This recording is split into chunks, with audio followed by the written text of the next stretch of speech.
삼손의 힘은 어디로부터 오는가라는 제목을 가지고 하나님의 말씀 전하도록 하겠습니다.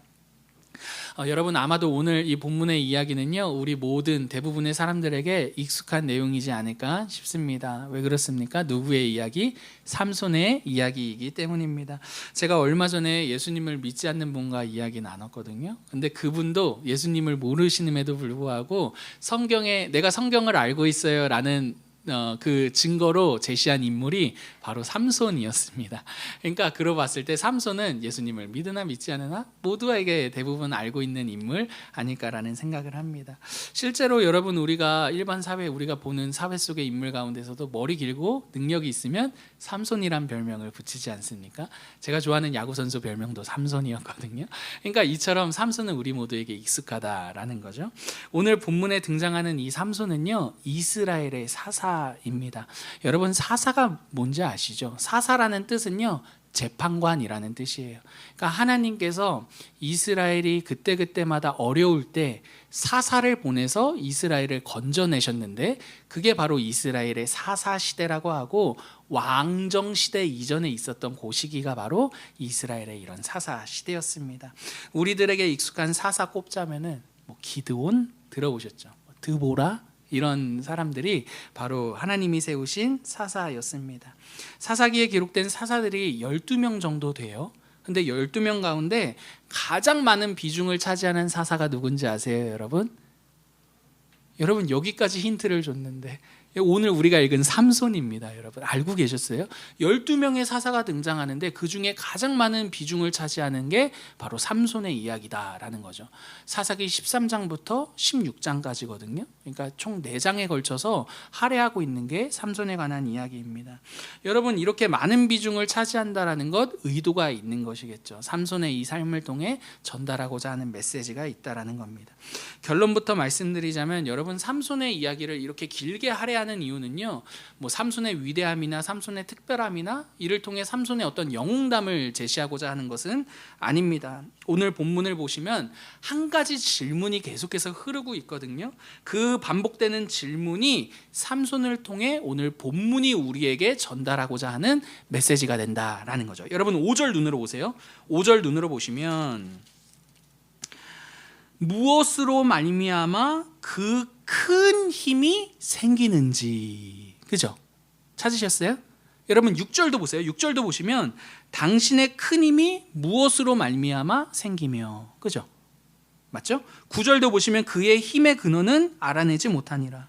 15절도 넘어가서 보세요. 15절도 보시면 당신의 큰 힘이 무엇으로 말미암아 생기는지를 내게 말하지 아니하였도다. 또 19절도 보시면 그의 힘이 없어졌더라. 그죠? 여러분 오늘 본문이 계속해서 반복하고 있는 한 단어가 지금 무엇입니까? 바로 힘이라는 단어라는 거죠. 도대체 그 힘의 근원은 무엇이냐? 여러분 이게 바로 오늘 본문에 흐르고 있는 하나의 질문이다라는 것입니다. 때문에 여러분 저는요 삼손의 힘은 어디로부터 나는가라는 이 질문을 가지고 오늘 본문을 좀 살펴보려고 합니다.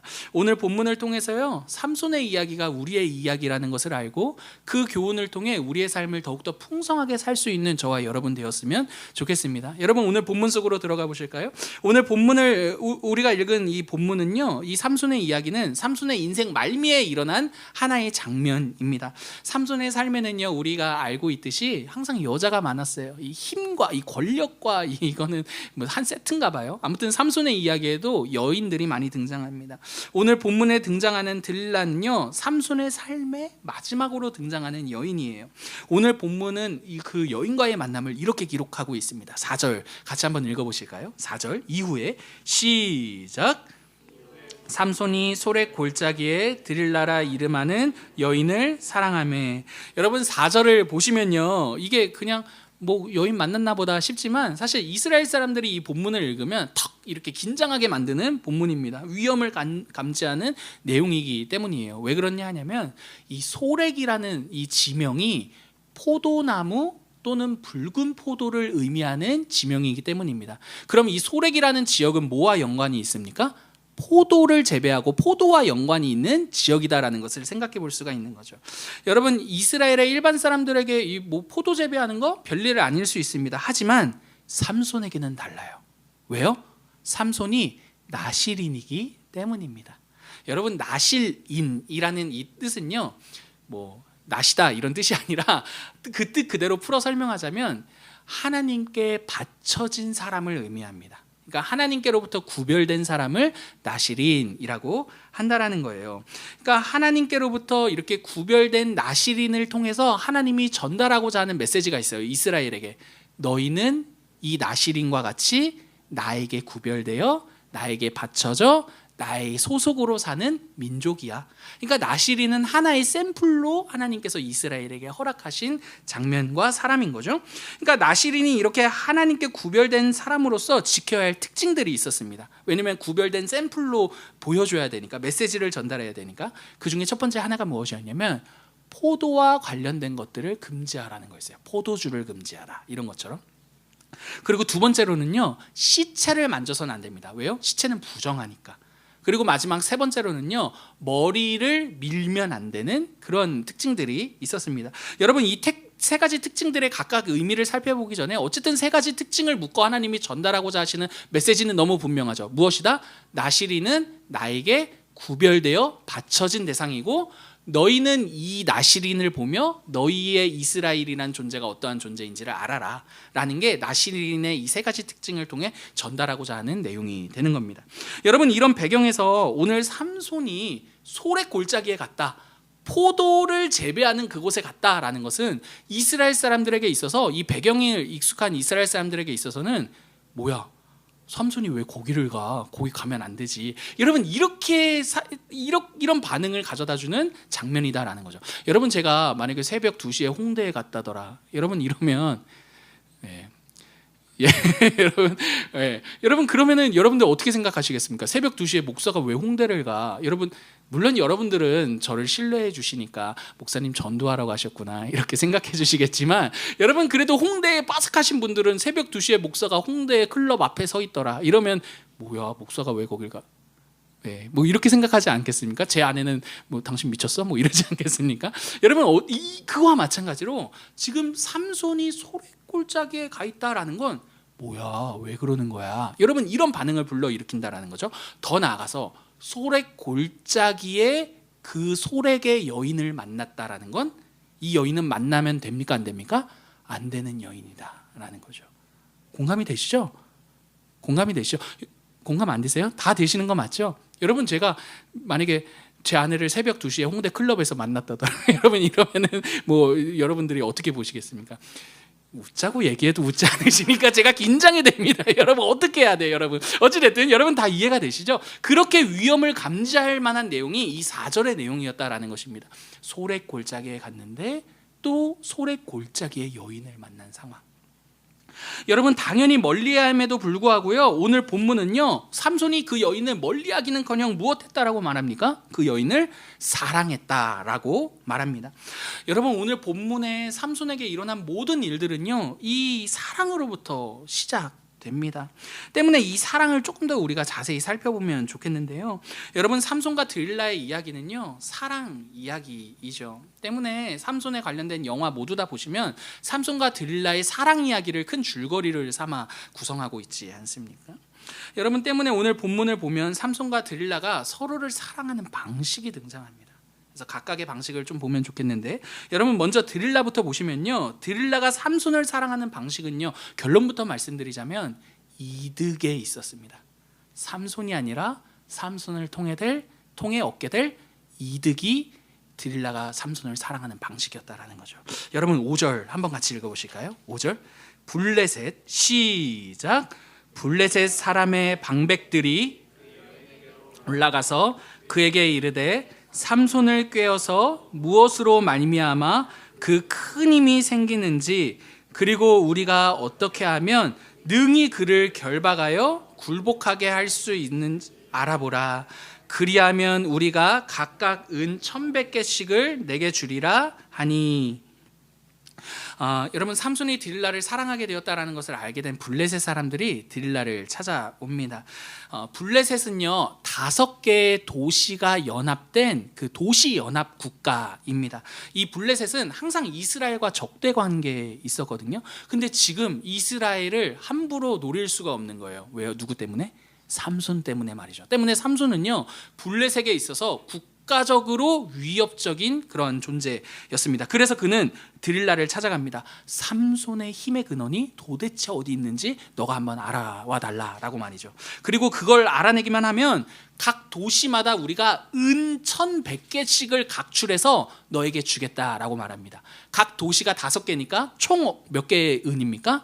5,500개의 은을 안겨다 주겠다라는 거죠. 여러분, 은 5,500개가 오늘날로 치면 얼마인지 자세히 알 수 있는 방법은 없습니다. 그럼에도 생각해 보세요. 한 국가에서 한 사람에게 현상금을 걸었다면 그 금액이 시시하겠습니까?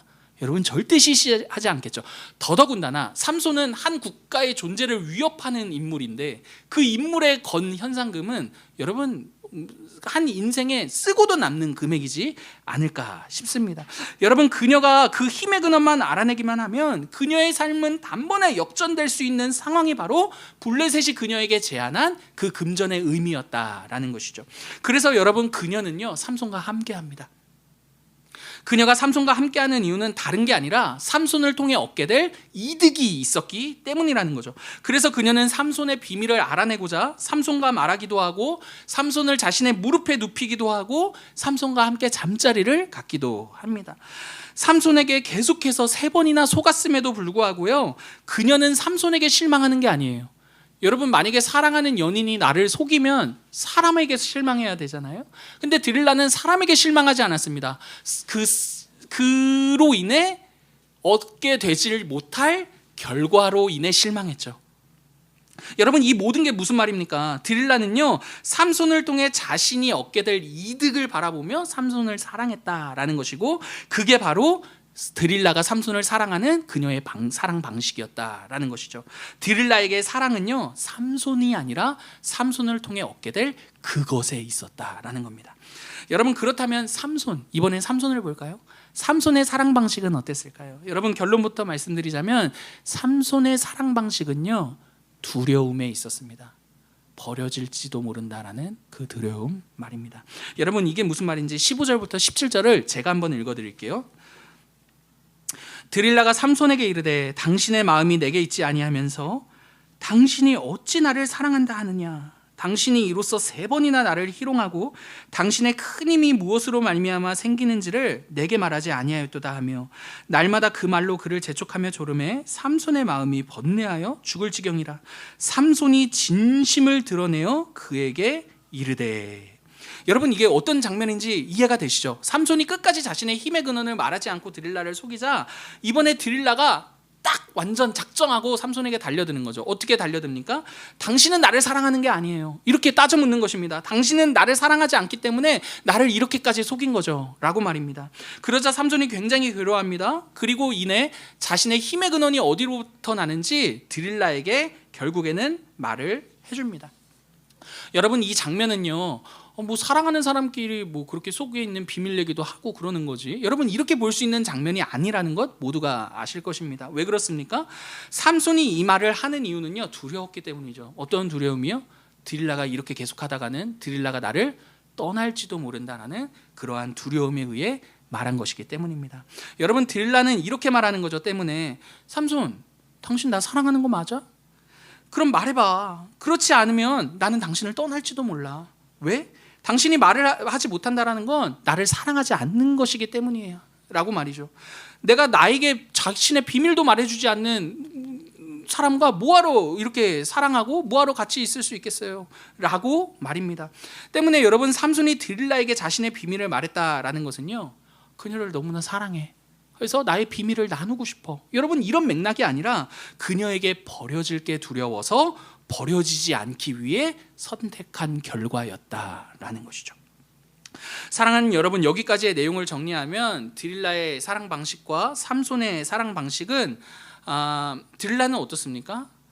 삼손을 통한 이득에 있었다라는 것을 우리가 생각해 볼 수 있고, 삼손의 사랑 방식은 버려지는 게 너무나 두려웠기 때문에 그렇게 행동하고 선택했다라는 것을 생각해 볼 수가 있습니다. 여러분, 겉으로 볼 때 이 둘의 사랑 방식은 어떻습니까? 너무나 다른 것 같죠? 너무나 달라 보입니다. 한쪽은 구체적으로 얻을 이득이 눈에 보이기 때문에 삼손을 사랑합니다. 반대로 다른 한쪽은요, 눈에 보이는 것은 아니지만 그럼에도 자신이 버려지는 게 너무나 두렵죠. 그래서 상대가 바라는 대로 합니다.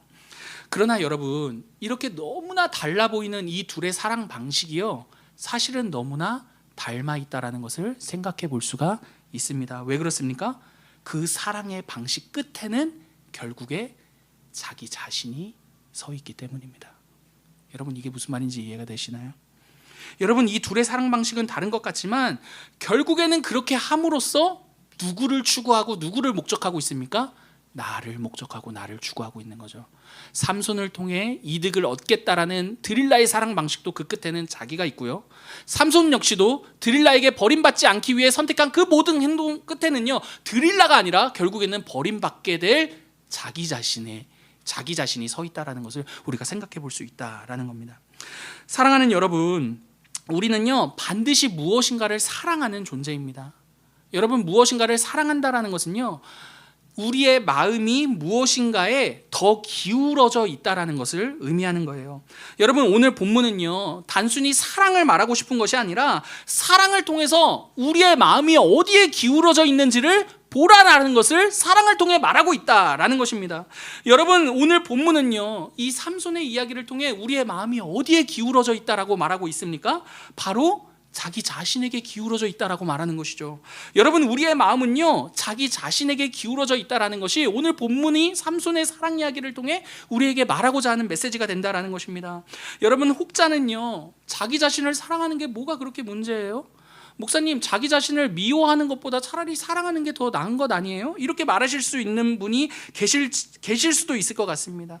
여러분, 저 역시도요, 자신을 미워하는 것보다 자기를 사랑하는 거에 더 나은 거 아니에요? 라는 그 말을 어느 정도 이해는 합니다.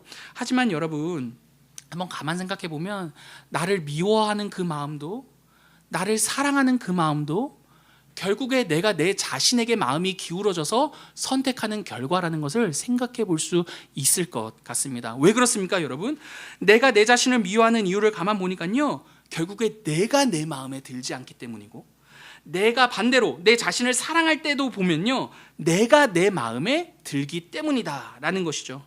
여러분, 오늘 설교에서 이 내용을 다 다루기에는 시간이 부족하겠지만 어찌되었든 분명한 것은요, 우리가 우리 마음으로 우리의 마음이 내 자신에게 기울었을 때 우리 안에는요, 얼마든지 나를 미워할 수 있고요, 얼마든지 우리 마음이 우리 자신에게 기울었을 때 우리는 얼마든지 우리를 사랑할 수 있다라는 것입니다. 결과가 달라 보이지만 그 원인과 뿌리에는 무엇이 있다? 내 마음이 나에게 기울어져서 선택하는 결과들이다라는 것이죠. 여러분, 어찌되었든 우리의 마음이 우리 자신에게 기울어졌을 때 일어나는 그 일들을 생각해 볼 때, 여러분, 저는요, 우리의 마음이 우리 자신에게 기울어져 살아가는 이 삶에 대해 충분히 문제의식을 가지며 살아야 한다라고 생각합니다. 여러분, 요즘 세계 뉴스를 볼 때마다 저는요, 우리의 마음이 한껏 우리에게 기울어져 살아가는 그 적나라한 민낯을 보는 것 아닌가 싶습니다. 그린란드 내놔라. 여러분, 이게 어느 시대 때 과연 가능했던 이야기인가 싶고요. 아무리 그 이해관계 안에서 어떤 일들이 일어났다 하더라도 한 나라의 지도자를 한 날에 그렇게 범죄자로 끌고 갈 수 있는 이 모든 내용들을 볼 때면, 여러분, 그 우리의 마음이 우리에게 기울어져서 우리가 행하는 이 일들이 얼마나 문제의식을 가질 수밖에 없는지를 생각해 볼 수 있게 된다라는 거죠. 여러분, 우리나라를 볼 때도 마찬가지 아닙니까? 힘 있는 자들이 그 마음이 나에게 기울었을 때 얼마든지 약한 자들을 별거 아니게 치부하죠. 여러분, 근데 나라만 그렇습니까? 학교 생활도 학교도 그렇고 직장도 그렇고, 여러분, 심지어 교회도 그럴 수 있다는 것 우리가 아실 수 있죠. 만약에 리더십을 가진 제가 마음이 저에게 기울어서 이 교회를 바라보고 여러분들을 대한다면, 여러분, 누가 문제의식을 갖지 않겠느냐라는 것입니다. 여러분, 근데 이와 반대의 경우도 마찬가지입니다. 내가 선행을 하면서도 마음이 나에게 기울어져서 우리는 선행을 할 수도 있다는 거죠. 악행뿐만이 아니라요. 여러분, 우리가 착한 일을 하고서 왜 화를 냅니까? 알아주지 않을 때 왜 화가 납니까? 내가 착한 일을 다 했는데 아무도 안 알아줘. 그때 왜 우리가 열이 받죠? 마음이 나에게 기울어져 있으니까. 그죠, 여러분? 여러분이 마음이 우리에게 기울어져 있다라는 것은요, 단지 악행을 행하는 그때만 볼 수 있는 것이 아니라 선행을 할 때도 얼마든지 문제의식을 가지며 바라볼 수 있는 장면이 된다라는 것이죠. 여러분, 우리 스스로에게 한번 질문해 보십시다. 여러분, 우리는 최근에 우리 스스로에게 마음이 기울어져서 선택했던 일들이 무엇이 있습니까? 여러분, 제가 제 스스로를 돌아볼 때 저는 한 주간에 수도 없는 일들이 있었지만 가족을 대하는 제 모습을 볼 때마다 그런 생각을 하게 됩니다.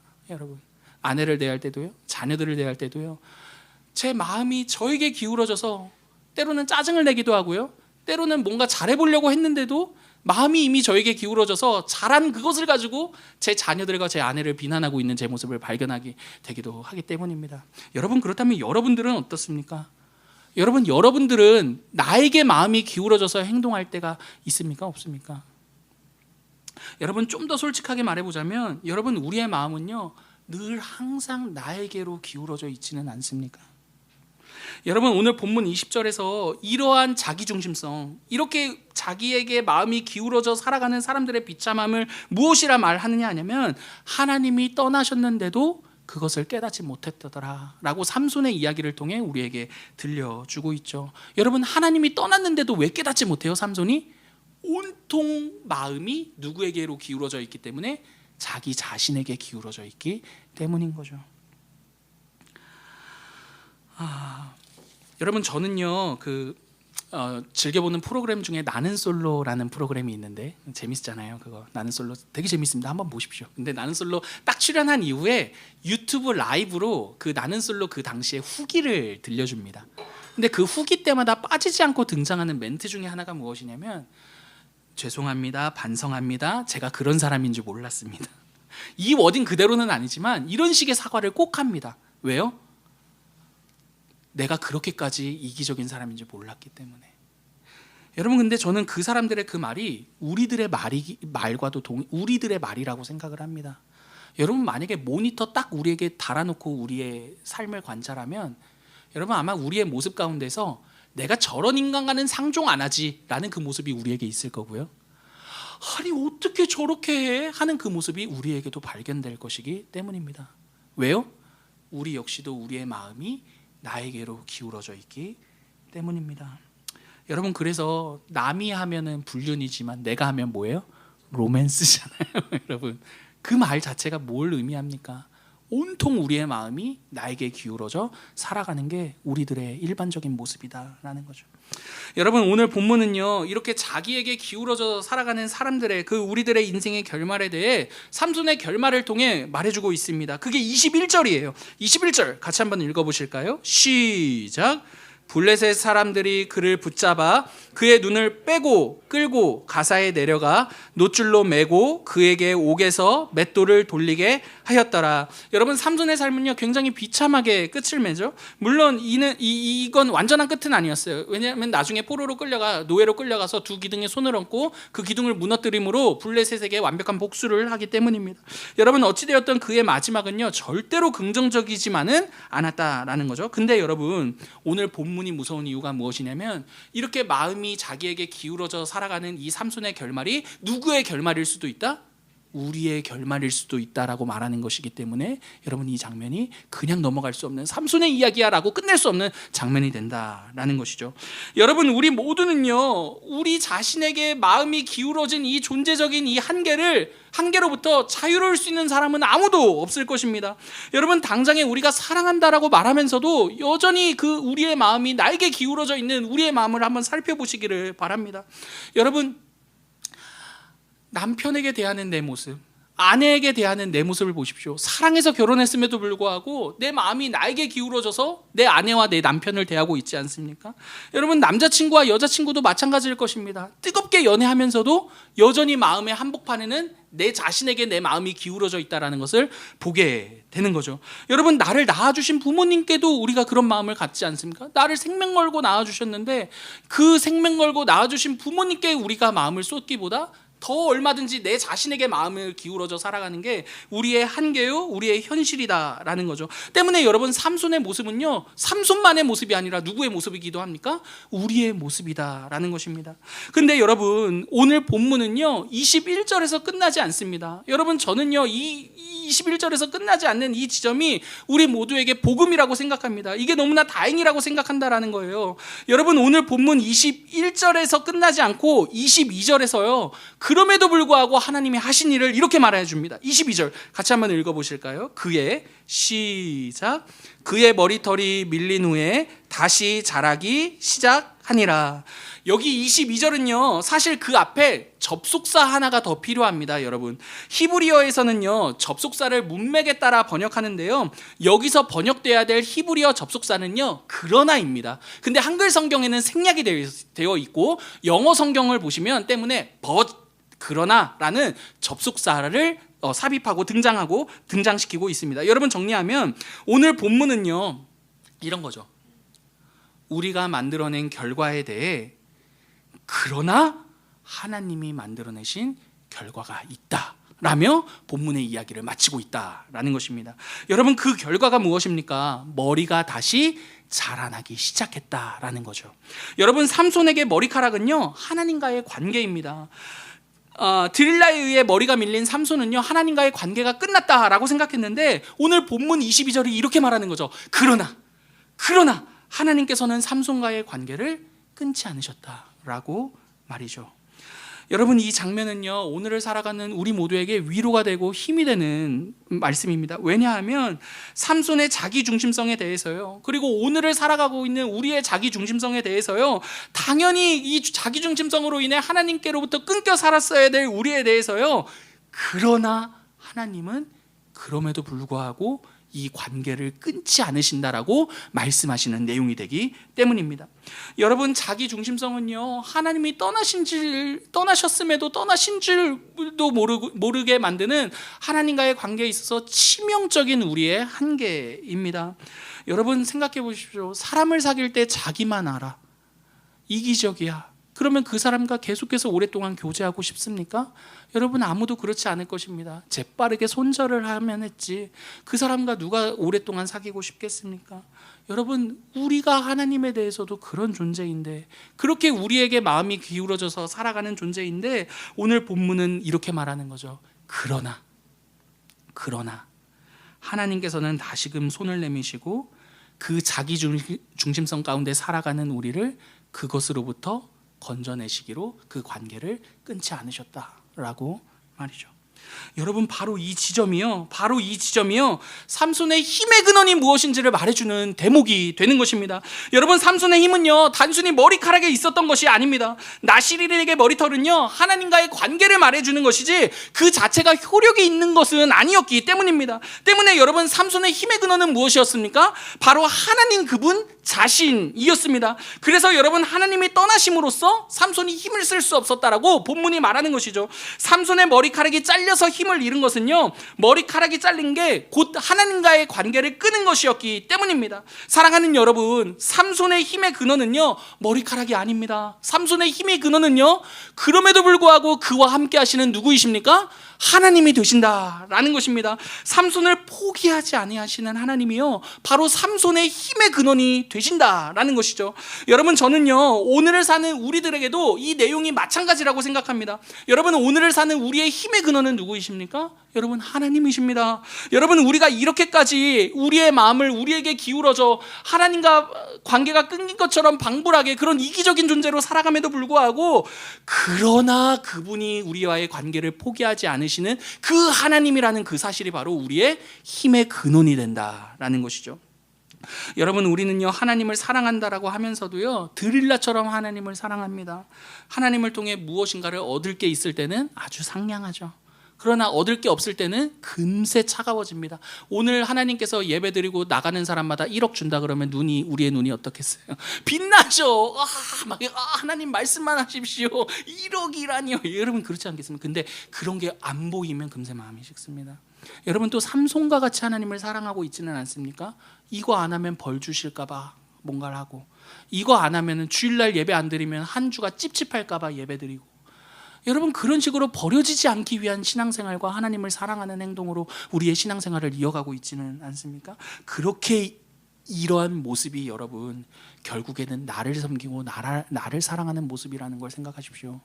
근데 여러분, 그럼에도 그분이 우리에게 어떤 은혜를 베푸신다고요? 그러나의 은혜를 베푸신다고요.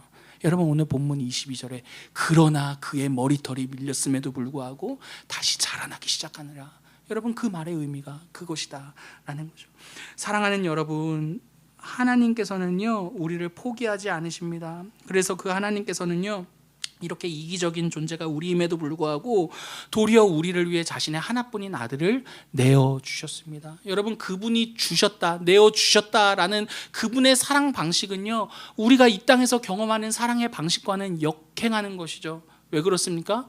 우리의 모든 마음은 나에게 기울어져 내어주는 게 아니라 더 가져야 사랑이라고 되는데, 그분은 도리어 자기 자신을 내어주시고 자신의 하나뿐인 아들을 우리를 위해 내어주신, 전혀 다른 방식으로 우리를 사랑하신 사건이기 때문입니다.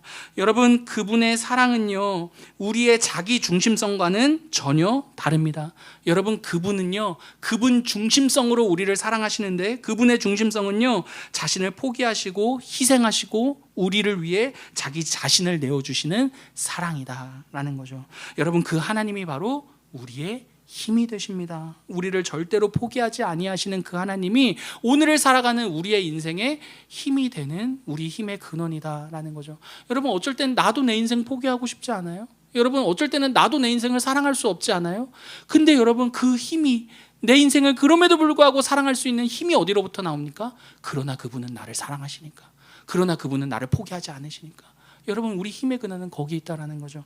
여러분 때문에 우리의 이 이기적인 마음, 우리에게 쏠려 있는 이 마음의 이 자기 중심성으로부터 우리가 벗어날 수 있는 유일한 길과 벗어나게 하는 유일한 힘은요 하나님 중심성입니다. 여러분, 자기 중심성으로부터 벗어날 수 있는 유일한 힘은요 그분의 중심, 그분 중심이 될 때라는 것이죠. 여러분, 말씀을 마치겠습니다. 여러분, 직장을 살다 보면, 직장인들 계시니까 직장 살다 보면 어려운 일 겪으실 것입니다. 가정을 또 지내다 보면 가정 안에서도 어려운 일 왜 없습니까? 당연히 겪죠. 남들에게 다 말할 수 없는 그런 장면들이 직장, 회사, 가정 뭐 어디든지 분명 있을 것입니다.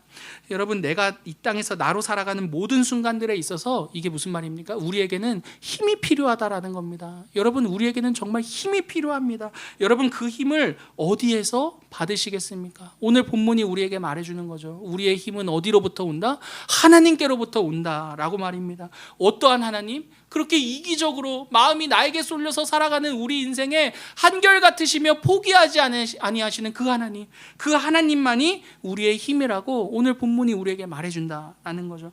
여러분, 삼손의 힘은 하나님이었습니다. 삼손은 그 힘이 어디로부터 오는지 아는 것 같았지만 사실은 몰랐죠. 왜요? 자신의 삶을 그러나 그럼에도 불구하고 사랑하시는 그 하나님이신 데까지는 몰랐기 때문입니다. 여러분, 오늘 우리도 마찬가지라 생각해요. 아마 이 자리에 모여 계신 모두가요 하나님은 우리의 힘이라고 동의하실 것입니다. 그러나 여러분, 만약에 그 하나님이 우리를 어떻게, 얼마나, 어디까지 사랑하신지를 모른다면 여러분, 우리의 하나님이 힘이시라는 고백은 허울뿐인 고백일 것입니다. 그러므로 여러분, 하나님이 우리를 어떻게 사랑하셨는지 그리스도를 기억하시기를 바랍니다. 여러분, 그토록 이기적인 우리밖에 모르는 우리, 온통 하루에 24시간 온통 나에게만 관심이 있는 우리, 그 우리를 위해 예수님께서는 자기 자신을 내어주셨습니다. 여러분, 우리가 때문에 그분의 죽음을 통해 알게 되는 건 무엇인 줄 아세요? 우리가 얼마나 이기적이고 악한 사람인 줄 알게 되죠. 왜요?